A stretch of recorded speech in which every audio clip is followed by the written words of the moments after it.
رفقا سلام، اوقاتتون بخیر. علیرضا هستم از چنل کتابلند. ایشون هم که آقا سید معرف حضورتون هستن.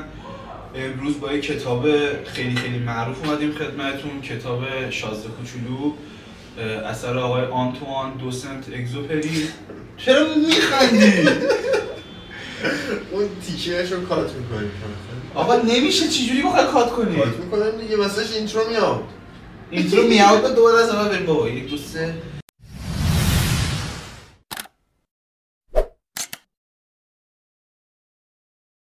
رفقا سلام، علیرضا هستم از چنل کتابلند. ایشون هم که آقا سید معرف حضورتون هستن. امروز با یک کتاب خیلی معروف اومدیم خدمتتون، کتاب شازده کوچولو اثر آقای آنتوان دو سنت اگزوپری. اگه اسمش رو اشتباه نگیم چون اسمش خیلی سخته. این کتاب جزو معروف ترین کتاب‌های فرانسه است و تقریبا ترجمه شده ترین کتاب فرانسه حساب میشه. به 280 زبان و گویش دنیا ترجمه شده و عرضاً به حضورتون تا به حال هم هولوش 200 میلیون نسخه فروش داشته. و چیزی که جالبه این کتاب قدیمیه، هولوش سال 1945 اگه اشتباه نکنم نوشته شده، ولی نکته جالبی که داره هنوز که امروز سالانه هولوش 1 میلیون فروش رو ثبت میکنه و سال 2007 جزو کتاب‌های برتر فرانسه شد بعد از گذشت این همه سال که از به اصطلاح انتشار اولیه‌اش گذشته. با ما همراه باشید. خب منم سلام عرض میکنم خدمت دوستان گرامی. اینو بگم که یه نکته جالب دیگه‌ای که داره این کتاب اینه که منتقدینی که کتابو نقد کردن هنوز بینشون بحثه که این کتاب برای بچه‌هاست یا برای بزرگان. برای بچه‌ها از نظر داستانی و فانتزی بودنشه، برای بزرگا از نظر عمق مطالبی که داره. بعدن اکثرا به این نتیجه رسیدن که کتابو هم برای بچه‌ها میتونن بخونن، هم بزرگترا هر کدوم هم میتونن برای خودشون یه برداشتی داشته باشن. کتاب دو منظوری نوشته آقای اگزوپری. کلیت این داستان رو بخوام براتون شرح بدم، یه داستان خیلی ساده‌ای داره. آقای اگزوپری سعی کرده که به شیوه سورئالیستی این داستان رو به خط تحریر در بیاره که داستان یک پسر بچه‌ای که از سیاره‌ای به اسم B612 وارد زمین میشه و با یه روباهی آشنا میشه و یه سری سوالات براش پیش میاد راجع به انسان‌ها که مفهوم عشق چیه، خشم چیه، نفرت چیه، هر چی، یه سری بدیهیاتی که توی زندگی هممون هست و عادیه، ولی خب برای این فرد که حالا توی کتاب به عنوان یک آدم بیگانه، آدم فضایی حساب میشه، با اینکه پسر بچه است، این مفاهیم یه مقدار گنگ و مبهمه. حالا توی این مسیر کتاب این شازده کوچولو به یک روباه سخنگوی آشنا میشه که این روباه دونه دونه این مباحث براش توضیح میده که آقا عشق چیه، نفرت چیه و کلاً اتفاقاتی که یک انسان ممکنه تو طول زندگیش و تو طول عمرش براش بیفته جزو چیز عادی حساب میشه. به اصطلاح تو این داستان اتفاق میفته و روباه برای شازده کوچولو این موارد رو توضیح میده و خب داستانش پیچیدگی خاص داستانی نداره، بیشتر به خاطر اینکه یک کتاب فلسفی حساب میشه و به شیوه سورئالیستی این داستان نوشته شده.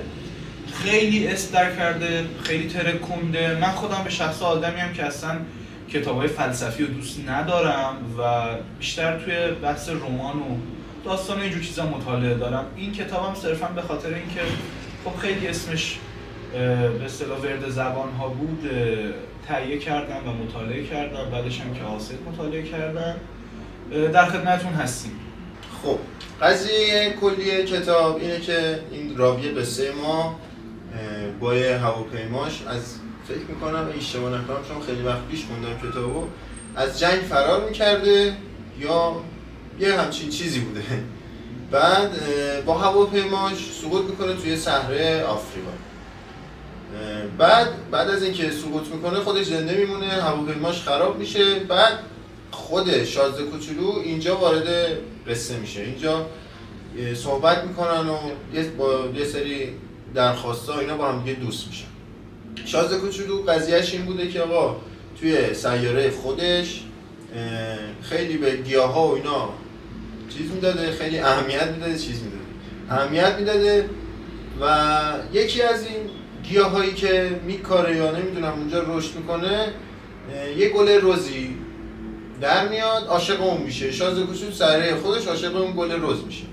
بعد از اون عشق و عاشقی و فلان و اینا، گل رز که اینجا ظاهرا حرف میزنه به اصطلاح خیانت میکنه. شازده کوچولو متوجه میشه که یه سری جاهایی گل رزه بهش دروغ گفته، خیانت میکنه. هرچند بعدش با اون گله دوباره دوست میشن و فلان و اینا، اوکی میشه. خب رل میزنه باش. خلاصه بعد از اون با یه حالت غمگینی، یعنی این کینه رو هنوز داشت، بعد از اون با یه حالت غمگینی شروع میکنه به چرخیدن توی سیاره ها و عرضم به خدمتتون به اصطلاح کاوش میکنه توی سیاره ها، وارد کره زمین میشه. اینجا با این راوی قصه آشنا میشن که کل داستان حول محور یه روباه هم اینم بگم، یه روباه هم وسط داستان به این جمع اضافه میشه. یعنی کل داستان حول محور شازده کوچولو، راوی و روباه و یه سری خاطرها که شازده کوچولو از اون گل رزش برای بچه‌ها، برای بقیه تعریف میکنه و خیلی دیالوگای به اصطلاح فلسفی و اینا با هم دیگه رد و بدل میکنن و جالبه حرفایی که با هم دیگه میزنن و هر کدوم دیدگاه خودشونو نسبت به اتفاقایی که بین آدمای واقعی توی کره زمین میفته بیان میکنن. یه چیزی که جالبه اینه که آقای اگزوپری توی نوشتن این کتاب از زندگی خودش هم الهام گرفته. یعنی داستانی که اون خلبانی که توی داستان هست و وجود داره و به اصطلاح هواپیماش کرش میکنه خود آقای اگزوپریه، چون این اتفاق براش میفته توی صحرایی به اسم ساهارا که حالا ساهارا خودش معنی انگلیسی همون صحراه. هواپیماش سقوط میکنه و خب آقای اگزوپری از این اتفاق توی زندگیش داخل کتابش هم استفاده میکنه. یه نکته جالب دیگه ای که راجع به این کتاب هست اینه که آقای اگزوپری هیچ وقت از واژه بالغ‌ها داخل کتاب استفاده نکرده و از واژه آدم بزرگ‌ها استفاده کرده و خب این خودش جزو نکاتیه که خب جالب میتونه باشه.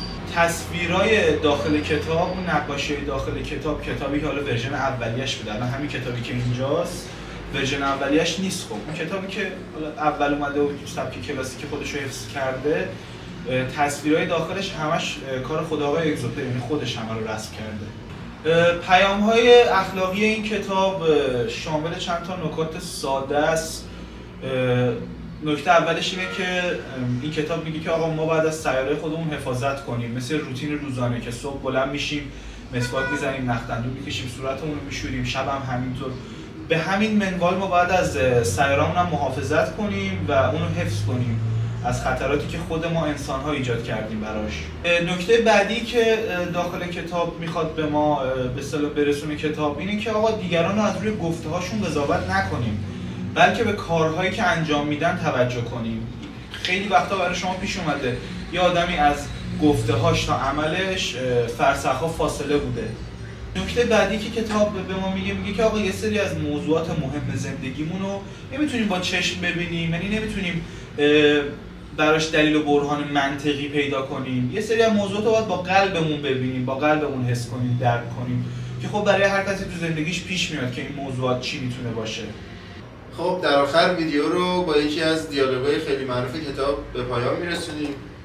یه جا شازده کوچولو از روباه میپرسه که کی اوضاع بهتر میشه؟ روباه در جواب میگه که هر وقت بفهمی که همه چی بستگی به خودت داره.